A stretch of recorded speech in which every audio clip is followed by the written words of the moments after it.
Thank you very much. But at the same time, these attempts to label today's world mask two tangible and structural realities which are far from important for Europe. The first is that Europe can no longer be a custodian of the old world order, for a world that has gone and will not return. We will always defend and uphold the rules-based system that we helped to build with our allies, but we can no longer rely on it as the only way to defend our interests. You will hear different views about whether the conflict in Iran is a war of choice or war of necessity.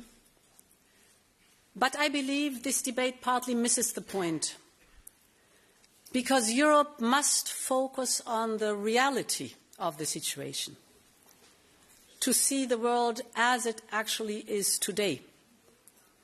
And I want to be clear, there should be no tears shed for the Iranian regime. And I think the people of Iran deserve freedom, dignity, and the right to decide their own future, even if we know this will be fraught with danger and instability during and after the war. And beyond this, we can now see a regional conflict with unintended consequences. And the spillover is already a reality today, whether on energy or finance, trade or transport, or the displacement of people. We need to be prepared to project our power more assertively. For instance, to counter aggression and foreign interference with all of our tools, whether economic or diplomatic, whether technological or military, or by being much more pragmatic when it comes to doing business around the world. In fact, security must become the organizing principle of our action. It must be the default mindset, from defense to data, from industry to infrastructure, from technologies to trade. Europe will always stand with Ukraine, no matter what is happening elsewhere. We all want this horror and bloodshed to end. And no one wants more peace than the people of Ukraine.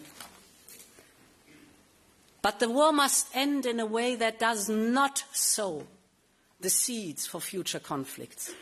But I can assure you that we will, in this case, deliver on our commitments, because our credibility and, more importantly, our security is at stake. So for us is paramount and crystal clear: we will deliver this €90 billion loan. And the same logic applies to enlargement. There's been much debate on how we deliver in a timely manner on its merits-based process. But it is of paramount importance that we get ready by bringing the Western Balkans, Moldova, Ukraine, closer to our Union already now. Enlargement is not about ideology. It is a matter of European common interest and security.